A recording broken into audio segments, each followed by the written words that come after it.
നമ്മുടെ പോക്കി സിഎം എന്ന സുമ്മാവ പറഞ്ഞ വാക്ക് പാലിക്കാൻ മുഖ്യമന്ത്രി വി.ഡി. സതീശൻ. വാഹനപ്രേമികൾക്കും റൈഡർമാർക്കും ഇനി സ്റ്റൈലായി ചെത്തി നടക്കാം. ഹൈക്കോടതിയുടെ കടുത്ത വിമർശനത്തിന് ഇടയായെങ്കിലും വാഹന മോഡിഫിക്കേഷൻ അനുവദിക്കുമെന്ന വാഗ്ദാനത്തിൽ ഉറച്ചു നിൽക്കുകയാണ് സർക്കാർ. നിയമപരമായി ഹൈക്കോടതിയുടെ എതിർപ്പില്ലാതെ നടപ്പാക്കാൻ സാധിക്കുന്ന മോഡിഫിക്കേഷനുകളുടെ പട്ടിക തയ്യാറാക്കുകയാണ് മോട്ടോർ വാഹന വകുപ്പ്.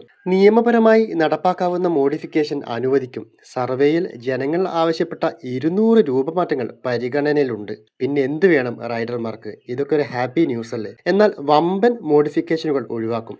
തീവ്ര ലൈറ്റുകൾ, വലിയ ടയറുകൾ ഇവയൊന്നും പരിഗണനയിലില്ല. ഗതാഗത കമ്മീഷണറുടെ നേതൃത്വത്തിലെ കമ്മിറ്റി സെപ്റ്റംബർ ആദ്യം അനുവദിക്കാവുന്നവയുടെ പട്ടിക ഗതാഗത മന്ത്രിക്ക് കൈമാറും.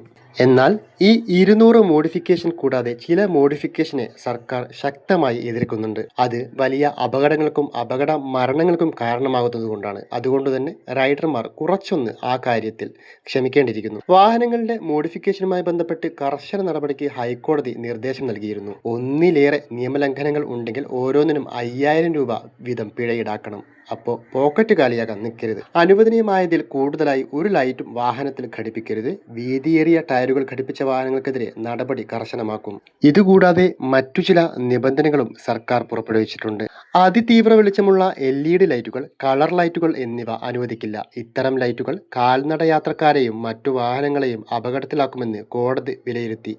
ഇതിന്റെ പശ്ചാത്തലത്തിലാണ് പുതിയ തീരുമാനം. ശബ്ദവും തീയുമുണ്ടാക്കുന്ന പുകക്കുഴലുകൾ അപകട സാധ്യത സൃഷ്ടിക്കുന്നതാണ്. ഇത് കർശനമായി നിയന്ത്രിക്കണമെന്ന് ഹൈക്കോടതി ആവശ്യപ്പെട്ടിരുന്നു. സർക്കാർ അധികാരത്തിൽ വന്നതിന് തൊട്ടു പിന്നാലെ വാഹന മോഡിഫിക്കേഷൻ വാഗ്ദാനം വി.ഡി. സതീശൻ യുവാക്കൾക്ക് കൊടുത്തിരുന്നുവെങ്കിലും പിന്നീട് ചില നിബന്ധനകൾ വരുത്തിയിരുന്നു. ഇതോടെ ചിരിക്കുന്ന മുഖ്യൻ 8ന്റെ പറ്റികൾ പറ്റിച്ചുവെന്ന് പ്രതിപക്ഷം ആരോപിച്ചിരുന്നു. എന്നാൽ ഇപ്പോഴത്തെ പുതിയ തീരുമാനം റൈഡർമാർക്ക് വീണ്ടും പ്രതീക്ഷ നൽകുന്നതാണ്. കാത്തിരിക്കാം, ഇനി റൈഡർമാർക്ക് സേഫ്റ്റിയോടെ നാട് ചുറ്റാം.